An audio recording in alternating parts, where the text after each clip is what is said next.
Let A be the assumed mean and H be the class size for a group data. Which of the following is not the correct formula to find the mean of the group data? अगर मैं A option की बात करूँ तो A option जो है वो direct method है हमारा। ऑप्शन नंबर बी जो है वो एज्यूम मेथड है मीन निकालने के लिए, और जो ऑप्शन सी है इसी जो है मल्टीपल ऑफ एच होना चाहिए लेकिन नहीं है, और ऑप्शन डी जो है वो स्टेप डेविएशन मेथड है और मल्टीपल ऑफ एच है। अगर हम इसकी भी ऐसे मल्टीप्लाई कर देते तो ये एच स्टेप डेविएशन हो जाता, जो कि नहीं है, इसीलिए ये करेक्ट है, और वैसे ये फॉर्मूला जो है इनकरेक्ट फॉर्मूला है। Question number 8, which of the following is affected by the extreme values in A given data. अगर मैं एक्सट्रीम वैल्यूज़ की बात करूँ तो जो हमारा मीन है, मीन मान लो कि ये हमारी डिजिट है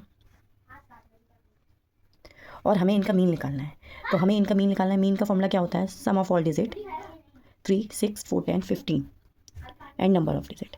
तो हमारा मीन क्या हो जाएगा? 3 आ जाएगा। और अगर मैं डिजिट लास्ट डिजिट जो है वो चेंज कर दूँ इसकी, तो हमारा मीन क्या आएगा? 17, 17, 20। नंबर ऑफ डिजिट तो सेम ही है, लेकिन जो हमारा जो हमने डिजिट चेंज की है इसकी वजह से क्या हुआ? मीन जो है अफेक्टेड हो गया।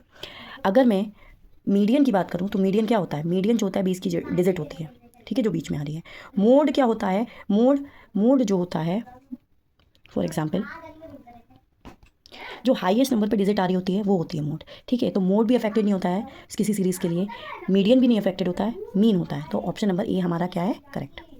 Question number 9, from a bag containing yellow, red and green balls, the probability of drawing a yellow or red balls is equal to that of drawing a green ball. The probability of drawing a green ball from the bag is, तो green ball की हमें probability निकालनी है, तो हमें ये पता है कि ये येलो और रेड बॉल की इक्वल है इसकी जो प्रोबेबिलिटी। तो रेड और येलो ओवरऑल बॉल कितनी हो गई? 2, और इनमें से या तो ये रेड लिख लेगा या येलो लिख लेगा, तो 2 से एक ही बॉल ड्रॉन होगी। तो जो आंसर हो गया वो 2/1 हो गया, क्योंकि ग्रीन बॉल जो है वो हमारी इक्वल है रेड और येलो बॉल के। In question number 10, the HCF of 4 की पावर 3 एंड 6 की पावर 2 इज, एचसीएफ बताना। तो एचसीएफ क्या होता है? Highest common factor. तो अगर मैं 4 की पावर 3 की बात करूं और 6 की पावर 2 की बात करूं तो हाईएस्ट कॉमन फैक्टर क्या आएगा इसका? 2 की पावर 2 3, और इसमें जो है क्या आएगा? 2 की पावर 2 इंटू 3 की पावर 2। तो हाईएस्ट कॉमन फैक्टर क्या हो गया? कॉमन वैल्यूज़ क्या हो गई? 2 की पावर 2। तो आंसर क्या हो गया हमारा? Option A. In question number 11, the LCM of 2 consecutive natural number p and p plus 1 is, तो जो हमारा एलसीएम होगा कंसेक्यूटिव नेचुरल नंबर का वो क्या होगा? p प्लस 1 क्या आ जाएगा? p square plus p। तो हमारा जो ऑप्शन बी है वो करेक्ट है। Question number 12, the system of equations 2x plus के वाई इक्वल टू 4। तो फर्स्ट इक्वेशन क्या है हमारी? 2x प्लस के वाई इक्वल टू 4, और and 3x minus 6y equal to 6 has infinitely many solution if. तो हमें क्या करना है? k की वैल्यू निकालनी है। तो k की वैल्यू निकालने के लिए हम क्या कह सकते हैं? a1 upon a2 equal to b1 upon b2। तो a1 क्या है हमारा? 2/3 equal to k minus 6, cross multiplication 3k equal to minus 12, k equal to minus 12/3, k equal to minus 4। Option C is correct. In question number 13, the value of p for which the equation x square minus 2x minus p is equal to 0 as real and equal root is. अगर हम quadratic equation की बात करें और हमारी जो value real है या फिर इक्वल होती है तो हमारा जो डिस्क्रिमिनेट होता है वो 0 के बराबर होता है। डिस्क्रिमिनेट जो होता है वो होता है B square minus 4ac equal to 0। Discriminate जो होगा हमारा 0 होगा। हमारी क्वाड्रेटिक इक्वेशन जो है वो है x square minus 2x minus p is equal to 0, और जो हमारा एक्स ए की वैल्यू है वो है 1, बी की वैल्यू -2, और जो सी है वो है -p। अब हम discriminate B square minus 4ac में equal to 0 A B C की वैल्यू लगाएंगे। जो बी की वैल्यू है वो है -2 का स्क्वायर माइनस 4ac, ए जो है वो हमारा 1 है और सी जो है वो -p है इज़ इक्वल टू 0। तो 2 2 4 minus minus plus 4p is equal to 0। तो 4p इक्वल टू -4 और p इक्वल टू -1। तो हमारा जो ऑप्शन ए है वो करेक्ट है। Question number 14, which of the following statement is true for the quadratic equation? ax square plus x plus a is equal to 0 but a is not equal to 0। Option A, the root of the given equation are reciprocal of each other. हमारा जो roots हैं वो reciprocal तभी होते हैं जब product of zeros की value 1 आ रही हो, ठीक है। तो हम अगर क्वाड्रेटिक इक्वेशन की बात करेंगे तो क्वाड्रेटिक इक्वेशन जो है वो है हमारी x square plus x plus a, ठीक है। तो यहाँ पर ए जो है वो ए, अगर मैं ए की बात करूँ तो ए इज इक्वल टू ए, और जो बी है वो है हमारा 1 और सी की वैल्यू ए है, ठीक है।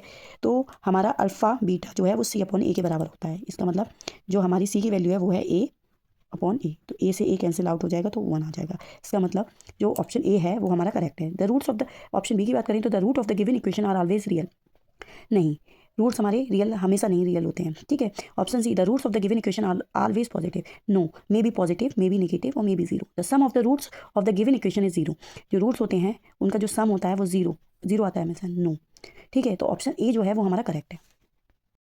Question number 15, the coordinates of the mid point of the line segment joining points A के जो कोऑर्डिनेट हैं वो हैं